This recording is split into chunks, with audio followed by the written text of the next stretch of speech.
Today we're gonna be installing new and bigger rotors to my GT Aggressor Pro. We can use this same process to work on any bike. First, we start by taking the rear wheel off. Then we're going to use a drive star bit to remove the 6 bolts holding the old rotor. We remove them one by one, and in the end we should have 6 bolts. Now, let's prepare the new rotor. We remove any sticker or label that comes with it, and then we're gonna need a brake cleaner to remove any grease or dirt that may be on the rotor. We apply some brake cleaner on both sides of the rotor, and then we wipe it out with a clean paper towel.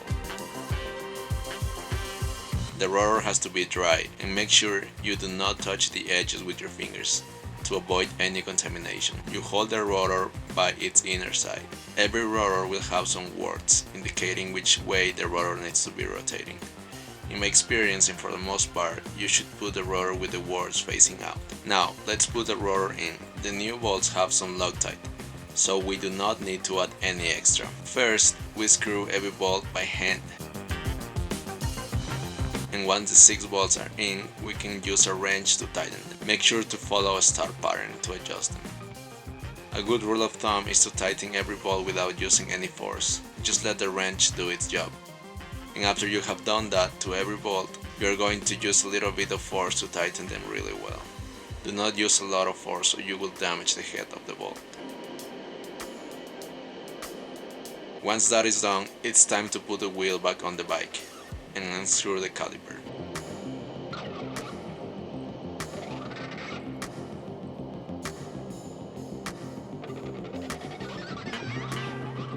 In order to put a bigger rotor, we need an adapter. I bought this one from Shimano, and it will allow us to move the caliper upwards a little bit so we can fit this rotor.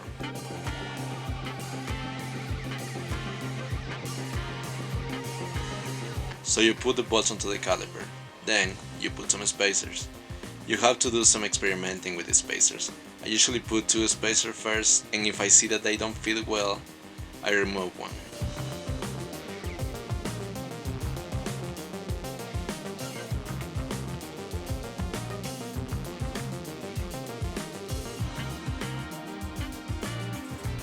In this case, I ended up putting 1 spacer on one side and none on the other. Once you have that figured out, it is time to align the caliper with the rotor. You do that by making sure there is even space on both sides of the rotor. This may take some time, but you will figure it out in the end.